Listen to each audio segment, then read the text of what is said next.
A paz do Senhor. Quero convidar você a abrir sua Bíblia em Lucas capítulo 15. Nós temos ouvido falar sobre esse texto esses dias. E eu confesso que quando preparava a mensagem de semana passada, Deus já estava colocando algo no meu coração, mas eu não sabia exatamente como desenvolver na semana passada. E Deus ministrou meu coração nesses dias, então eu queria voltar a esse texto para que a gente possa estudar e entender um pouco mais sobre a palavra de Deus. Você já achou Lucas 15? Vamos ler a partir do versículo 11, é um texto um pouco grande, mas é importante a gente ler tudo para você entender. Versículo 11 diz assim: Jesus continuou: certo homem tinha 2 filhos. O mais moço deles disse ao pai: Pai, quero que o Senhor me dê a parte dos bens que me cabe. E o pai repartiu os bens entre eles. Passados não muitos dias, o filho mais moço, ajuntando tudo o que era seu, partiu para uma terra distante e lá desperdiçou todos os seus bens, vivendo de forma desenfreada. Depois de ter consumido tudo, sobreveio àquele país uma grande fome e ele começou a passar necessidade. Então foi pedir trabalho a um dos cidadãos daquela terra, e este o mandou para os seus campos a fim de cuidar dos porcos. Ali ele desejava alimentar-se das alfarrobas, a comida que os porcos comiam, mas ninguém lhe dava nada. Então, caindo em si, disse: quantos trabalhadores de meu pai têm pão com fartura, e eu aqui estou morrendo de fome. Vou me arrumar, voltar para o meu pai e lhe dizer: Pai, pequei contra Deus e diante do Senhor, já não sou digno de ser chamado de seu filho, trate-me como um dos seus trabalhadores. E arrumando-se, foi para o seu pai. Vinha ele ainda longe quando seu pai o avistou e, compadecido dele, correndo, o abraçou e beijou. E o filho lhe disse: Pai, pequei contra Deus e diante do Senhor, já não sou digno de ser chamado de seu filho. O pai, porém, disse aos servos: tragam depressa a melhor roupa, vistam nele, ponham um anel no dedo dele e sandália nos pés. Tragam e matem o bezerro gordo. Vamos comer e festejar, porque esse meu filho estava morto e reviveu, estava perdido e foi achado. E começaram a festejar. Ora, o filho mais velho estava no campo. Quando voltava, ao aproximar-se da casa, ouviu a música e as danças. Chamou um dos empregados e perguntou o que era aquilo. E ele informou: o seu irmão voltou, e por tê-lo recuperado com saúde, seu pai mandou matar o bezerro gordo. O filho mais velho se indignou e não queria entrar. Saindo, porém, o pai procurava convencê-lo a entrar. Mas ele respondeu ao seu pai: faz tantos anos que sirvo o Senhor e nunca transgredi um mandamento seu. Mas o Senhor nunca me deu um cabrito sequer para fazer uma festa com os meus amigos. Mas quando veio esse seu filho, que sumiu com os bens do Senhor, gastando tudo com prostitutas, o Senhor mandou matar o bezerro gordo para ele. Então o pai respondeu: meu filho, você está sempre comigo, tudo que eu tenho é seu. Mas era preciso festejar e alegrar-se, porque esse seu irmão estava morto e reviveu, estava perdido e foi achado.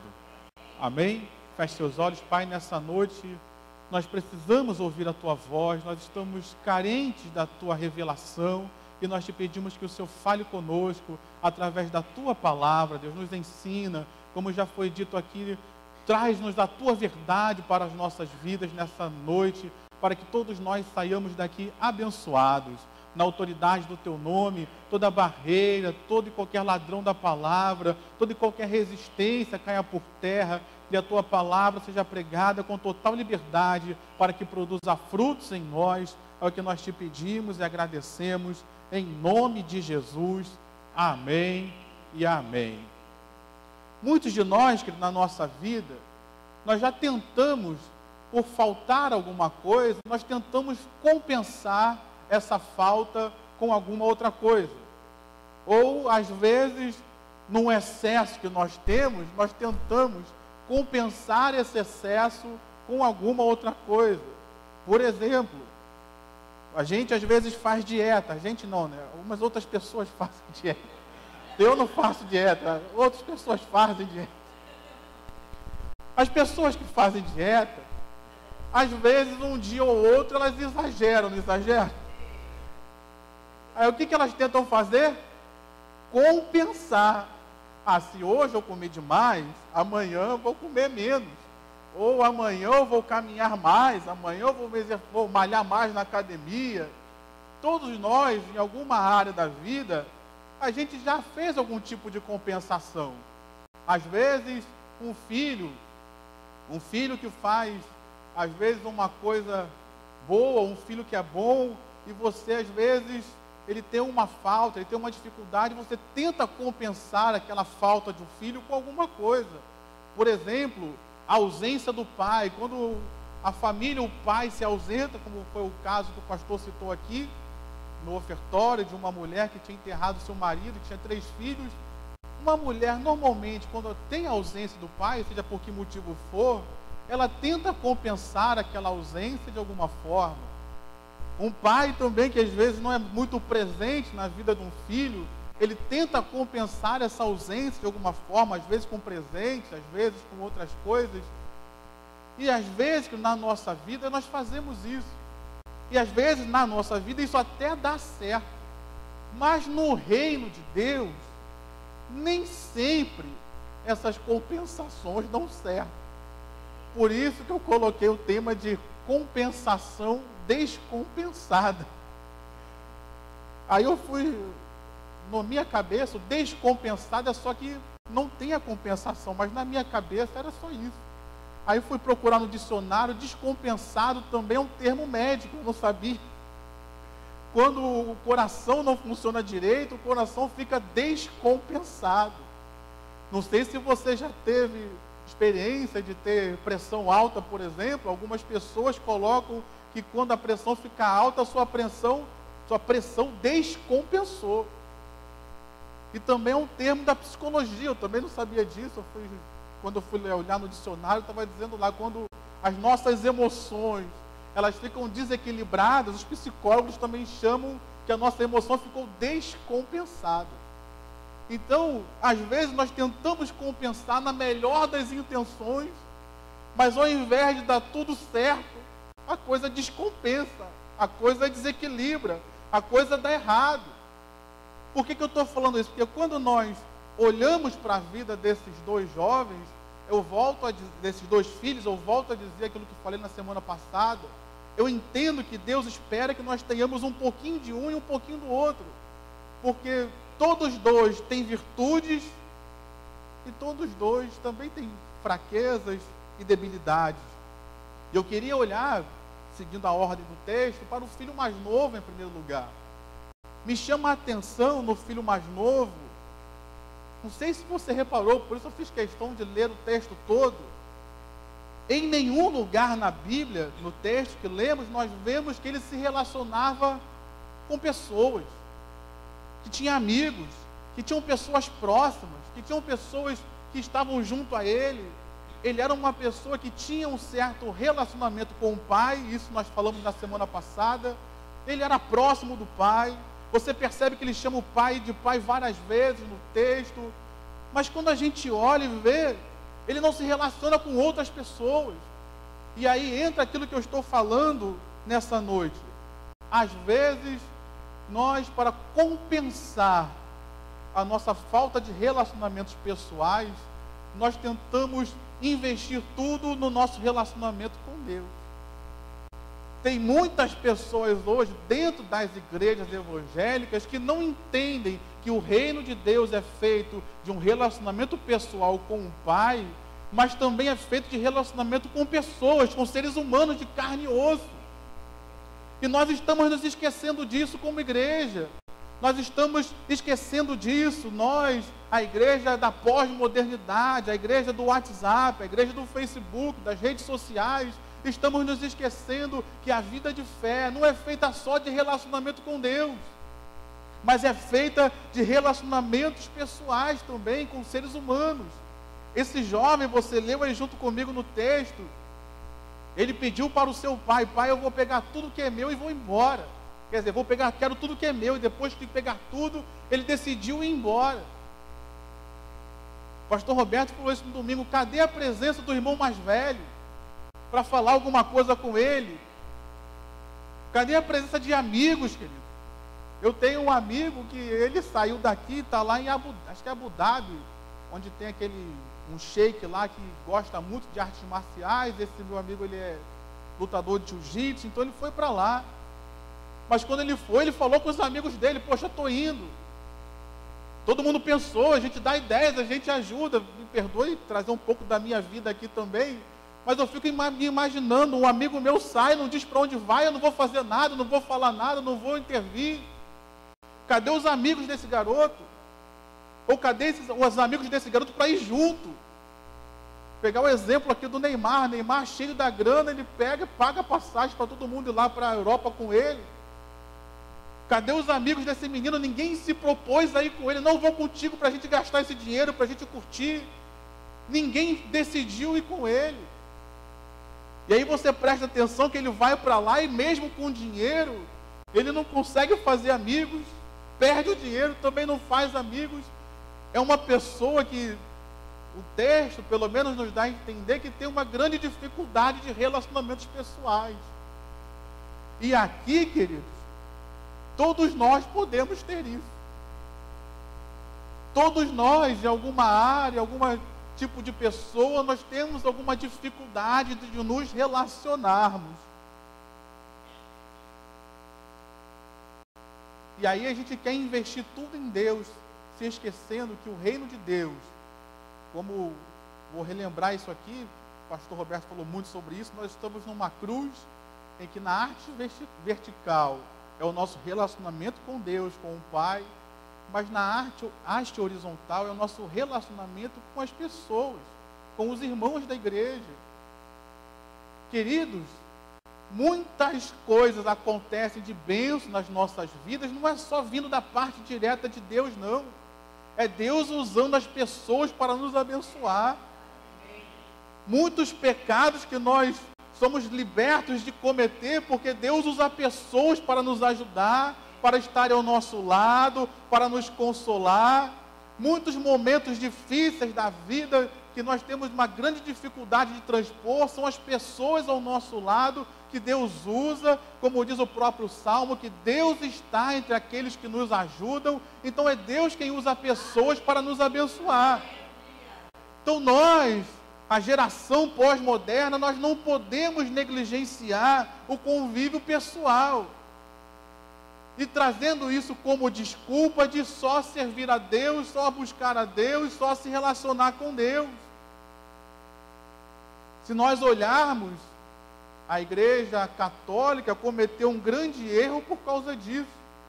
Porque em busca, entre aspas, de querer se santificar mais do que os outros, começaram a se isolar nos monastérios, nos mosteiros, em outros lugares, numa tentativa de ser santos.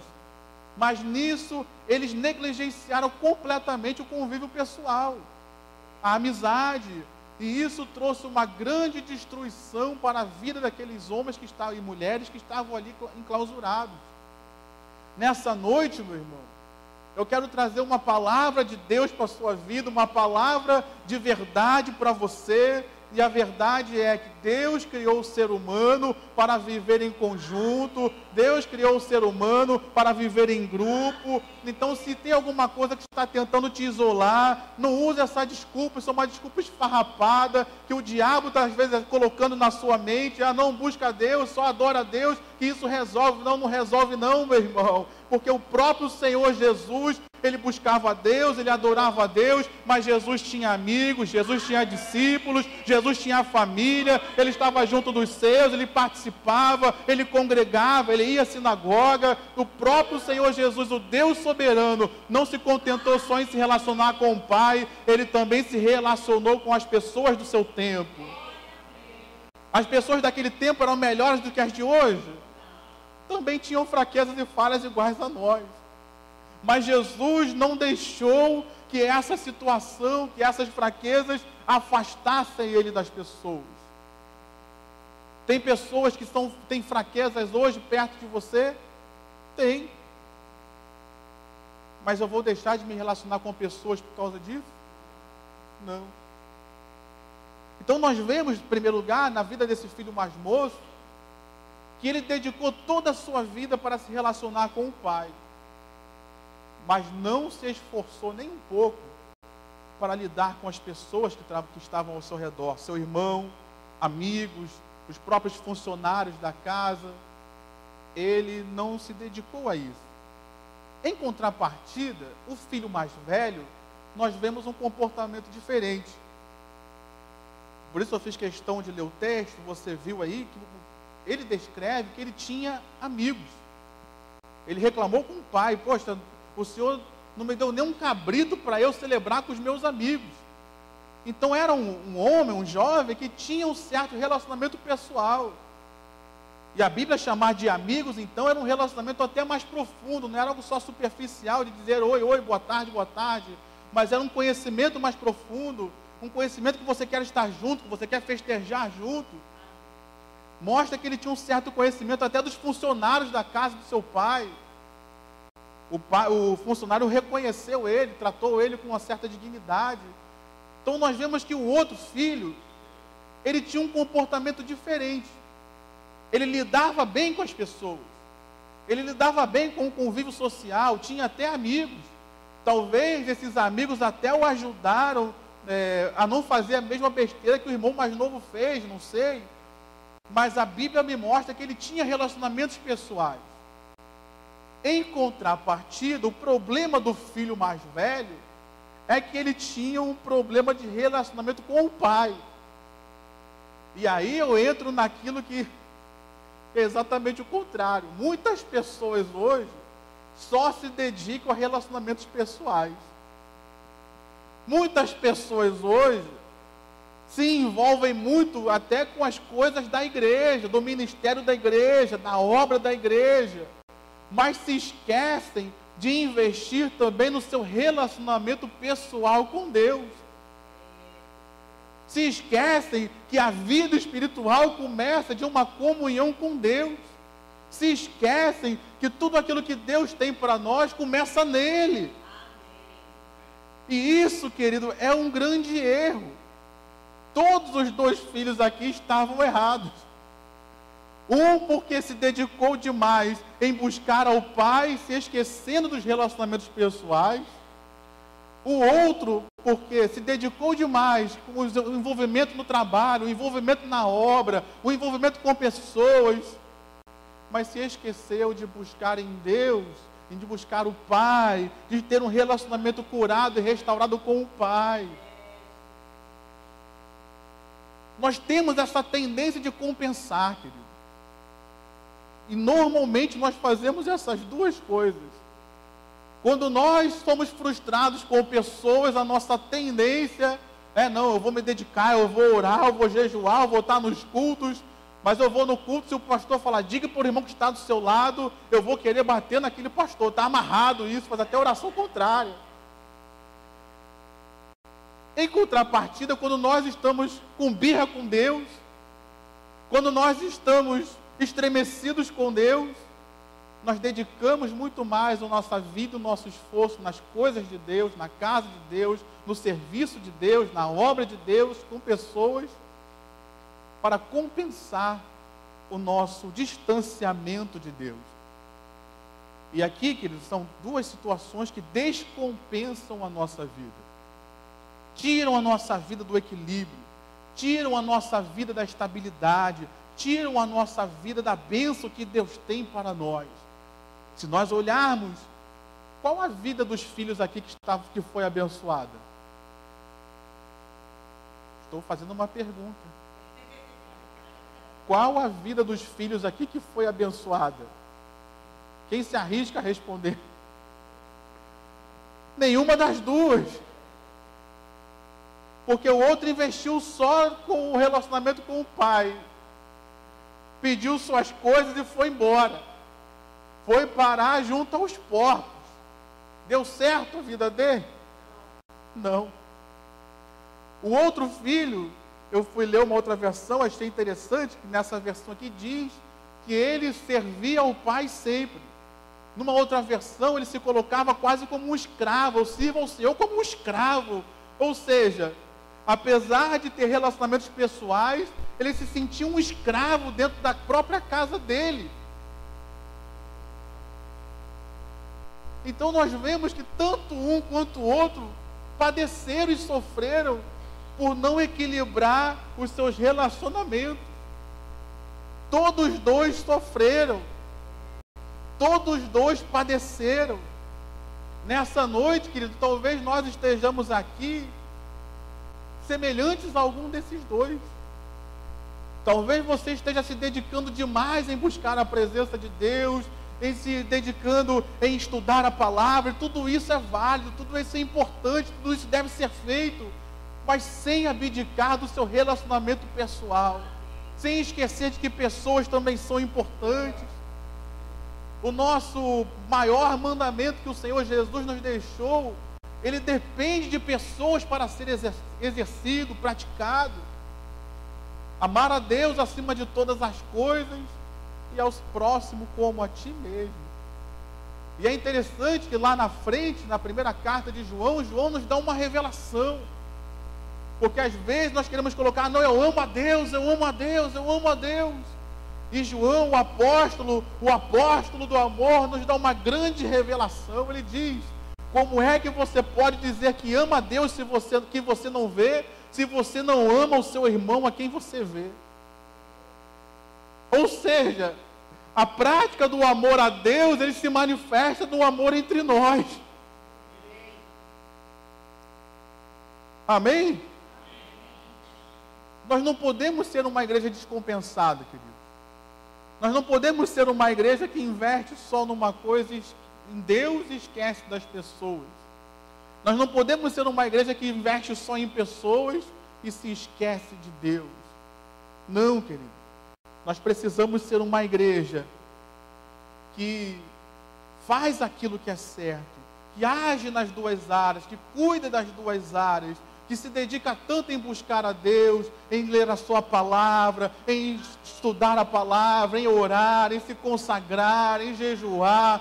Tudo isso faz parte, mas nós precisamos ter momentos como esse, em que nós nos reunimos, momentos de adoração, de louvor, em que nós estamos aqui juntos como congregação, para adorarmos a Deus, de repente nos apoiarmos uns aos outros, encorajarmos uns aos outros. Isso é igreja, querido.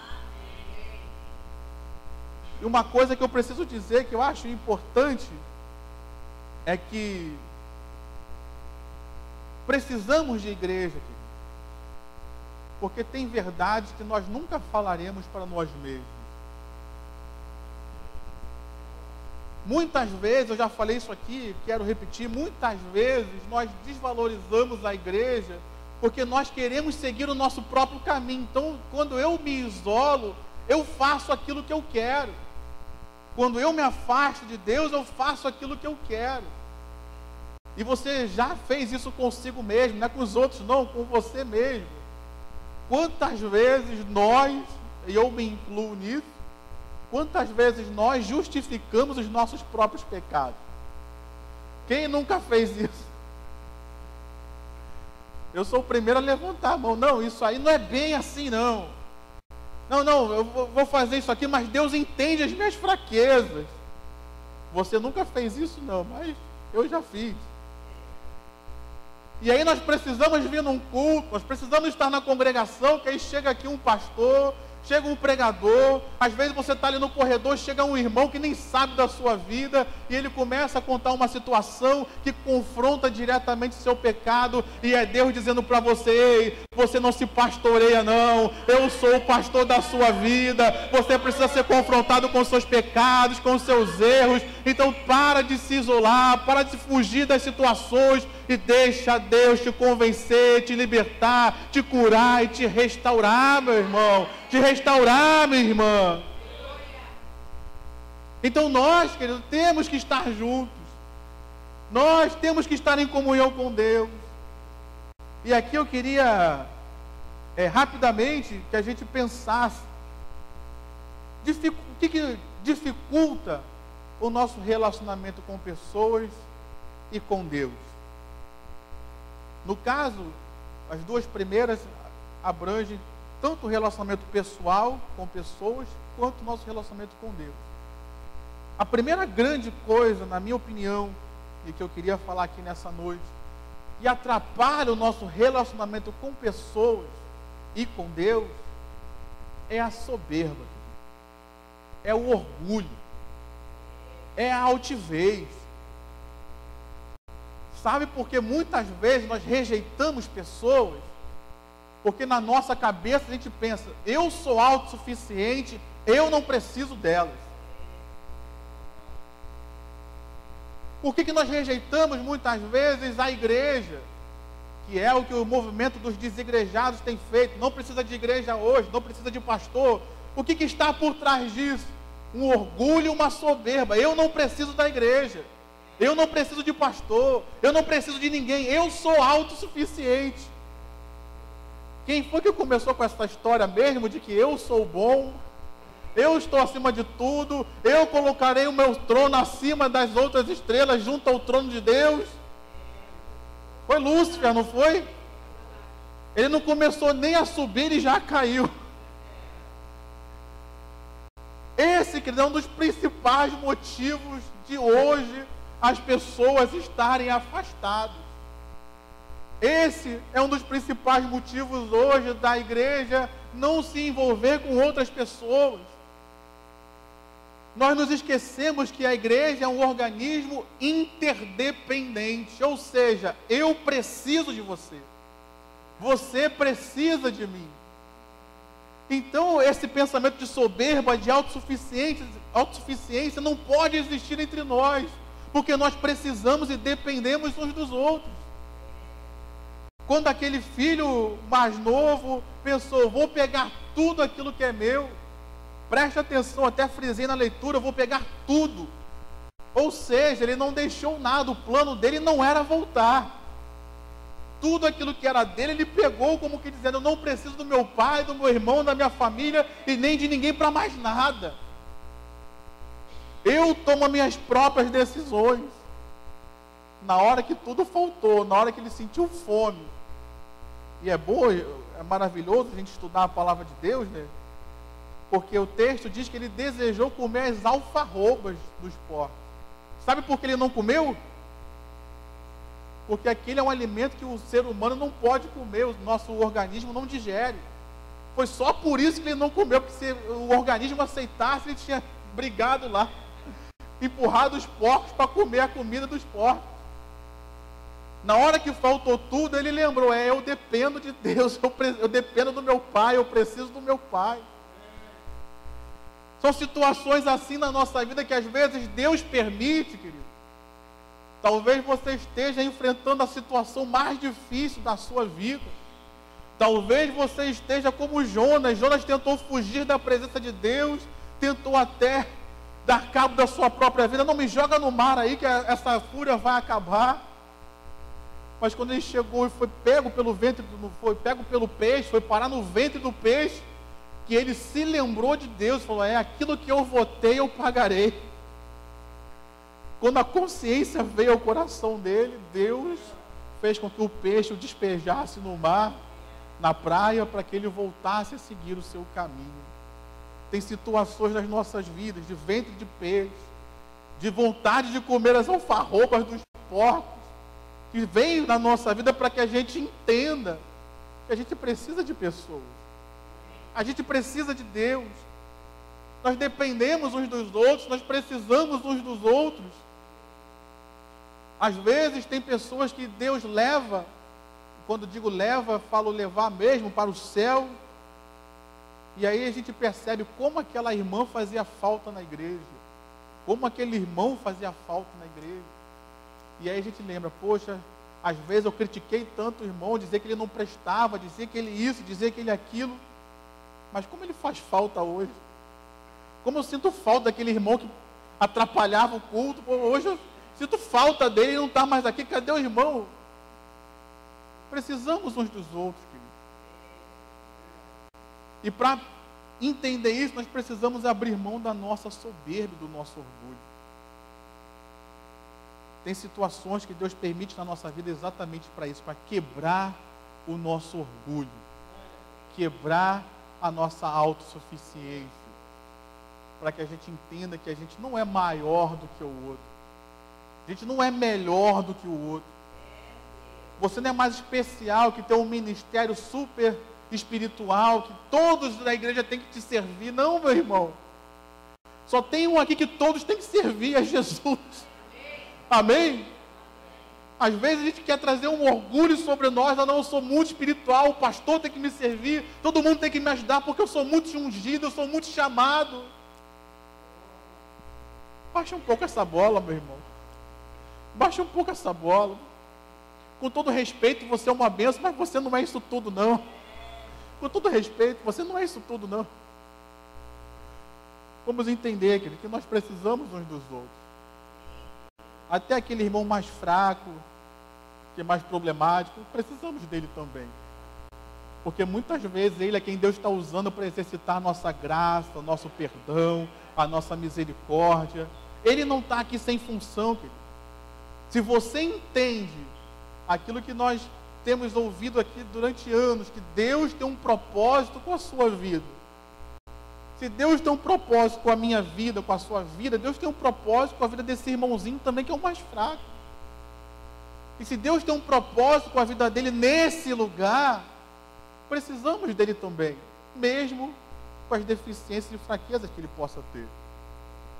Uma segunda coisa, deixa eu caminhar, senão vou ficar só nisso. Segunda coisa que nós precisamos entender com relação a relacionamentos que nos atrapalham, que nos dificultam, é o engano, queridos. O engano tem destruído muitas vidas. E isso tanto no relacionamento pessoal, quanto no nosso relacionamento com Deus. E eu achei interessante, se você ler o texto, prestar atenção, todos os dois filhos, eles tinham um pensamento, uma ideia errada acerca do pai. O primeiro achou que ele iria ser recebido como um trabalhador, como um escravo. O segundo tinha uma ideia de que o pai era um senhor de escravos, que ele estava só sendo escravizado ali, servindo. E ainda por cima tinha uma ideia de que quando o irmão voltasse, o pai não tinha nem que recebê-lo. Isso que atrapalha muito o nosso relacionamento com Deus. Tem muitas pessoas hoje frustradas com Deus por causa do engano. E aqui eu queria falar de muitas heresias que têm sido ensinadas nas igrejas e que não tem nada a ver com a palavra de Deus. Você conhece, existem heresias aí que estão dizendo que você não fica mais enfermo. Existem heresias que dizem que o servo de Deus verdadeiro mesmo nunca vai ter uma luta financeira. E aí a pessoa fica doente, a pessoa passa por um problema financeiro, ela fica com raiva de Deus. A culpa é de Deus? Nós é que fomos enganados por uma teologia errada. E isso atrapalha completamente o nosso relacionamento com Deus. Você entende isso? Nessa noite, meu irmão, talvez eu esteja quebrando alguns conceitos que você tinha. Ah, não, eu nunca vou passar lutas, eu nunca vou sofrer, meu irmão. Acorda para a vida, Jesus sofreu, os discípulos sofreram. Então, promessa de salvação para as nossas vidas é a promessa de Jesus também, que disse: no mundo tereis ou passareis por aflições, depende da versão que você tiver. Então, isso é promessa de Jesus também para a sua vida. Eu só ouvi 2 amém, meu irmão, ainda que você não fale amém, é uma verdade de Deus que vai alcançar você alguma hora. Ah, não vou sofrer, meu irmão. Quem é que já perdeu pessoas queridas? Não é um sofrimento? É. Mas você não tem que passar por ele, você não tem que enfrentar ele. São sofrimentos que nós enfrentamos constantemente, de tempos em tempos. E por causa de uma teologia errada, tem destruído o relacionamento de muitos filhos de Deus com o Pai. Porque a pessoa começa a pensar, se eu fosse filho de Deus mesmo, Deus não tinha permitido isso. Se eu fosse filho de Deus mesmo, Deus não tinha permitido aquilo. A síndrome de Gideão. Gideão disse isso. Se Deus fosse com o povo de Israel, Israel não estava sendo oprimido, Israel não estava passando por isso, Israel não estava passando por aquilo. E muitas vezes nós nos sentimos assim, queridos. Precisamos ser conquistados pela verdade da palavra de Deus. Precisamos voltar a meditar na palavra de Deus, para conhecer a Deus verdadeiramente como Ele é, e não essa mentirada e esse engano que tem sido apregoado aí para fora, pelo YouTube da vida, pelo Facebook da vida. Meu irmão, minha irmã, Deus tem uma revelação para você, e a revelação está na sua palavra. Para de ficar buscando aí profetas de engano, para de ficar buscando aí ensinos enganosos, para de ficar buscando aleatoriamente mensagens no YouTube, para você ouvir alguma coisa que só vai trazer destruição na sua fé, vai acabar com a sua comunhão com Deus. Leia a palavra, estude a palavra, ouça homens que são verdadeiramente de Deus, e isso vai trazer vida para a sua vida, vida para o seu relacionamento com Deus.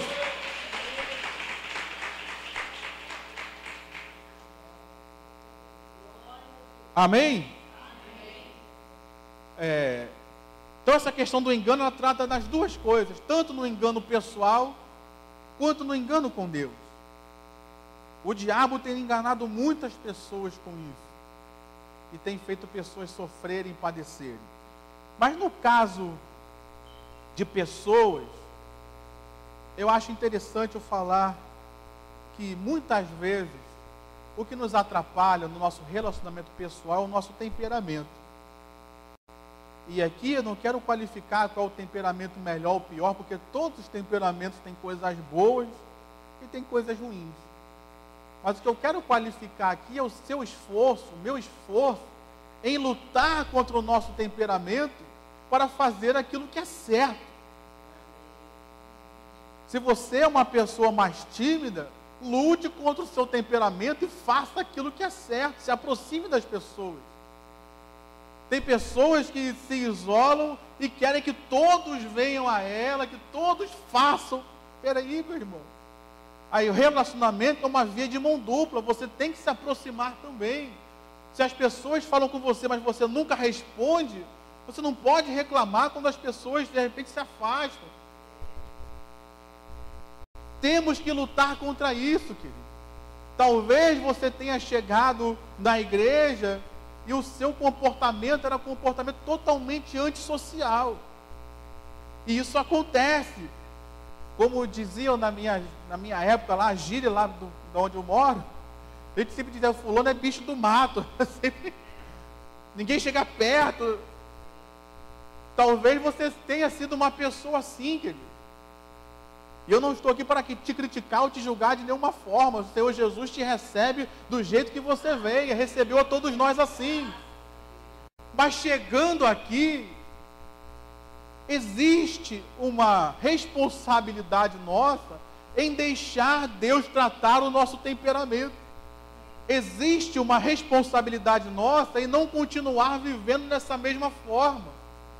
Lá fora eu era isolado, lá fora eu fazia tudo sozinho, lá fora. Mas agora você está no reino de Deus. As coisas velhas se passaram, eis que tudo se fez novo. Aqui no reino de Deus a gente faz tudo junto. Aqui no reino de Deus a gente vive em comunhão. Aqui no reino de Deus a gente faz tudo compartilhando e ajudando um ao outro, para que o reino de Deus cresça, para que o nome de Jesus seja glorificado.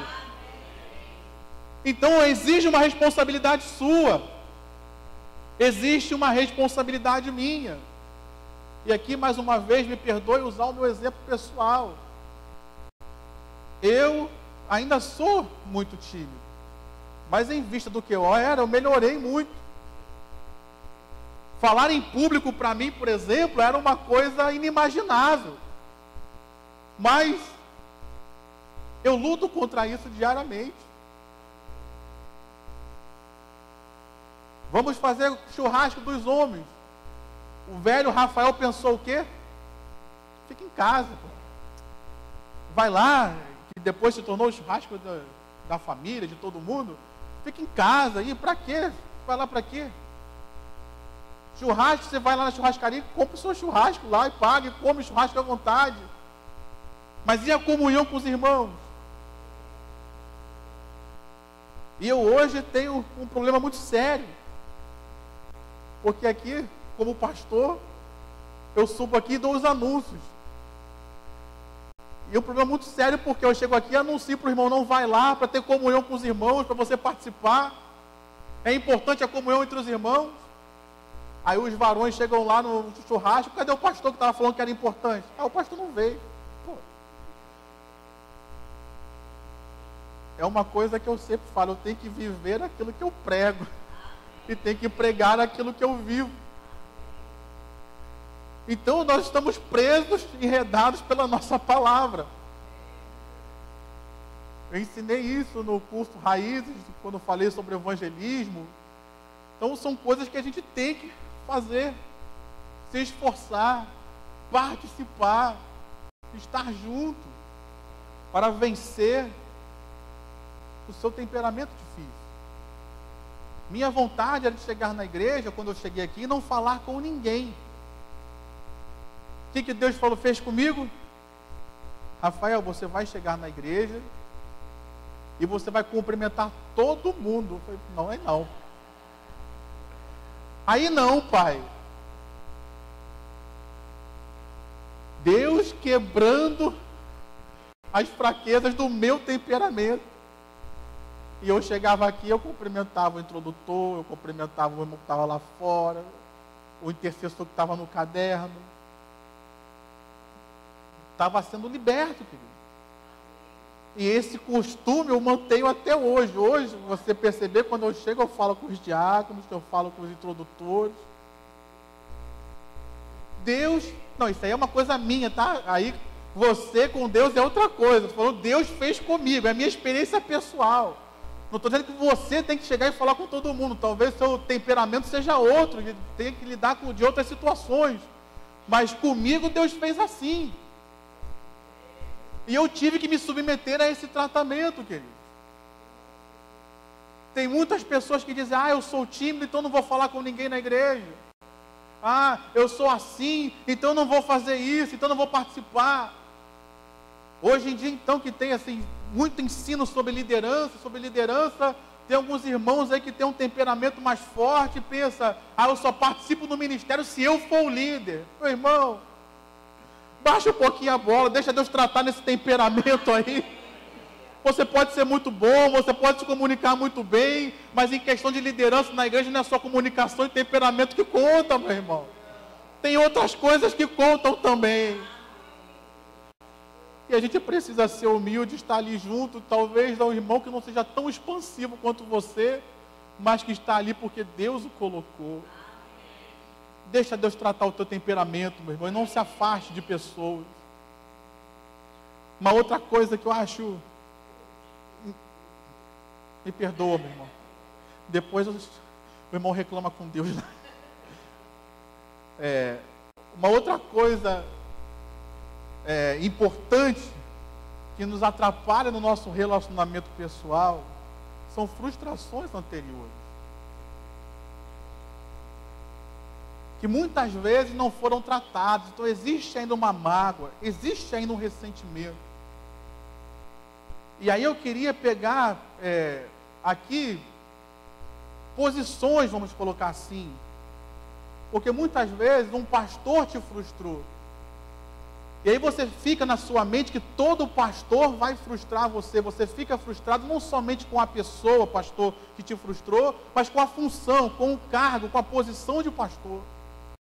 E aí você muda de igreja, você muda de lugar, você vai para outra igreja, mas você ainda fica pensando que todo pastor vai te frustrar. E aí a gente pensa, eu não vou me aproximar do pastor, não vou ajudar o pastor, não vou fazer nada pelo pastor, porque aquele me frustrou, esse também vai me machucar, esse também vai fazer isso. Amigos que a gente pensa isso, um amigo que a gente teve e a gente foi frustrado e ferido, a gente guarda isso no coração como se todas as pessoas fossem errar com a gente. Existe uma teologia do Facebook, uma filosofia de Facebook aí, dessas quadros que o pessoal compartilha, que diz, eu não espero nada do ser humano. Isso é bíblico, gente? Não. Isso é totalmente antibíblico. E o pior é que você joga um quadro desse no Facebook e você vê uma porção de cristão curtindo, dizendo, eu também não, ninguém vale nada. Por trás disso daí existem frustrações, querido. Por trás disso daí existem mágoas e ressentimentos contra pessoas que não foram tratadas. Eu gosto de dizer isso, meu irmão, eu espero muita coisa boa de você. O Espírito Santo está na sua vida? Tá ou não tá? Então já tem uma coisa maravilhosa que eu espero de você. Uma palavra de vida, uma palavra de edificação, um apoio, um encorajamento, um dom manifesto na sua vida de milagres, de palavra de profecia, de revelação. A gente não precisa ficar marcando a nossa vida com isso. Eu não espero nada de bom de ninguém. Não, meu irmão, tem muita gente boa ainda. Nós estamos medindo as pessoas pelas frustrações que nós já tivemos. Como se todas as pessoas que você conhece, vá conhecer, só possam estar dentro daquele padrão que você já conheceu. Não, meu irmão. Tem muita gente boa ainda. Tem muita gente que está servindo a Deus com fidelidade ainda. Tem uma porção de gente ainda que está servindo a Deus, mas por outros propósitos, mas tem muita gente que ainda é fiel, tem muita gente que está aqui por amor, tem muita gente que está servindo a Deus com alegria, com fidelidade, para entregar o melhor ao Senhor. Então não deixe que essas frustrações que você está tendo, que você já teve, impeçam você de se relacionar com as pessoas hoje. Não deixa, se existe alguma hoje, é noite de você tratar isso. É noite de você liberar o seu coração dessas mágoas, desses ressentimentos. Como eu falei aqui, tem verdades que nós nunca falamos para nós mesmos. Então, meu irmão, vem aqui confrontar você com a verdade. Para de ficar dizendo para você mesmo, já está perdoado, eu já esqueci. Se a palavra de Deus está chegando até você dizendo, ainda não perdoou porque a mágoa ainda está no teu coração, ainda não perdoou porque você ainda está frustrado com essa pessoa, com essa situação. É noite de você liberar o seu coração, para que você seja feliz, para que você saia desse isolamento e venha participar da comunhão com os santos, porque muita coisa boa Deus tem para fazer e abençoar a sua vida. Sai dessa mágoa, sai dessa tristeza e vem para a alegria que o reino de Deus tem para você, meu irmão.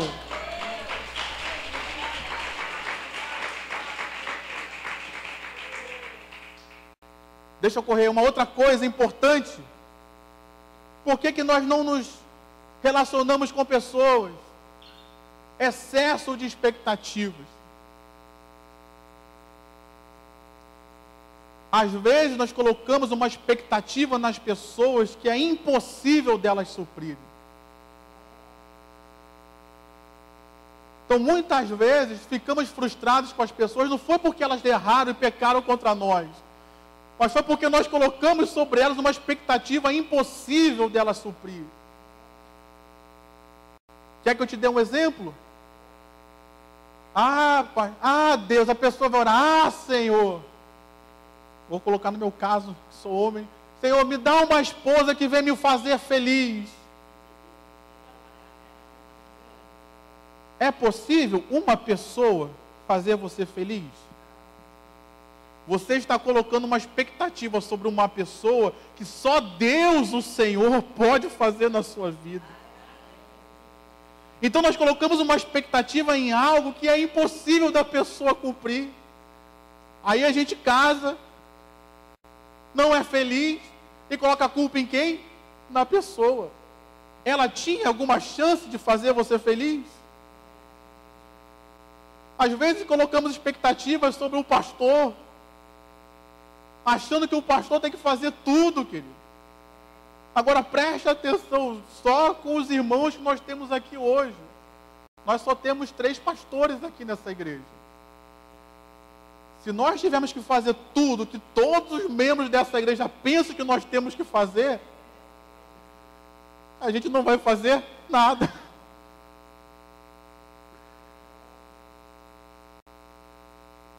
Aí, quando a gente não faz, o irmão fica frustrado. Poxa, o pastor não fez, o pastor não foi, o pastor não isso.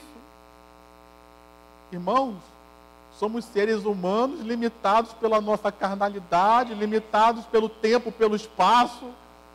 Nós não podemos estar em 2 lugares ao mesmo tempo. Nós não podemos fazer tudo.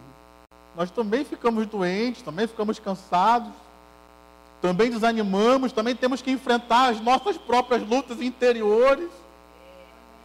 Falo por mim. Teve um conhecido meu que faleceu e quando eu fiquei sabendo, houve uma luta no meu interior de ir lá no cemitério, dar um apoio à família, mas era um momento que eu não estava bem também comigo mesmo, eu estava naquele conflito, vou, não vou, vou, não vou. E naquele dia, infelizmente, o lado negativo venceu. Vou contar a verdade, não posso mentir. O pastor já falou da verdade aqui, eu não vou falar mentira. Fiquei em casa, querido, desanimado, deprimido lá. E não fui fazer aquilo que tinha que fazer. Por quê? Qual foi o impedimento? As minhas lutas interiores. E às vezes as pessoas acham que a gente não tem isso. Ah não, o pastor recebeu uma missão e tem que ir lá porque Deus é com ele. A gente luta também com essas questões interiores. E que nem sempre as pessoas querem aceitar que nós temos. E colocam sobre nós uma expectativa que a gente não pode suprir. Gostaríamos até de ajudar, de poder trabalhar isso, mas a gente não pode.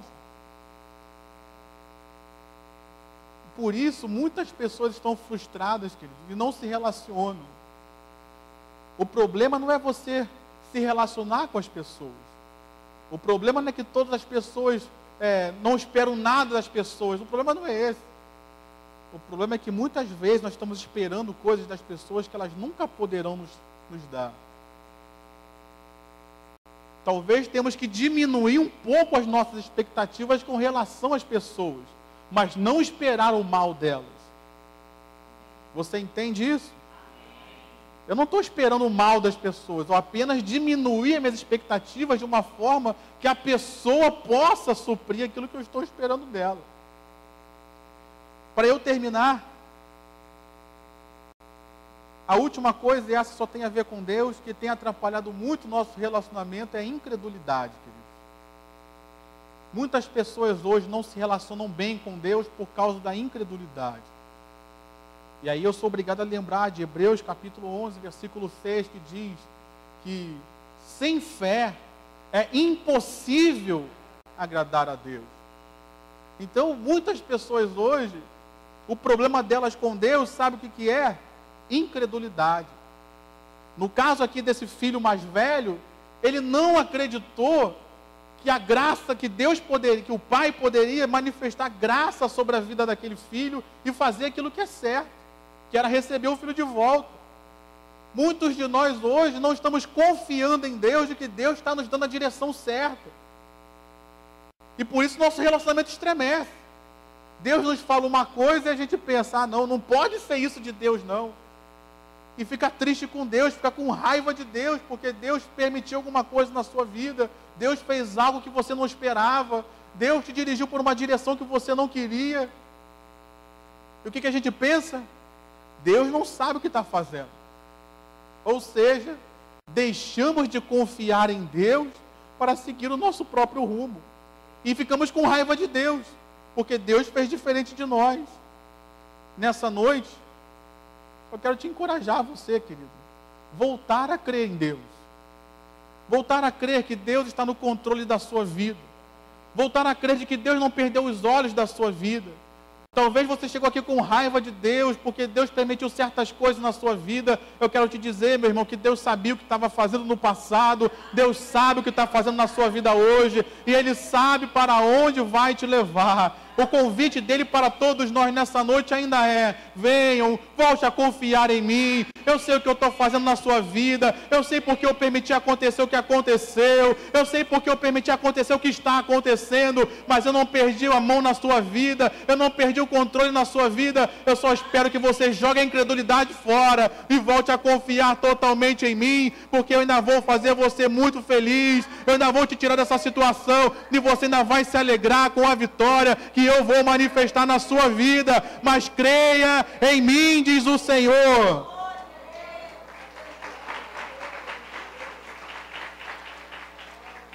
Se coloque de pé.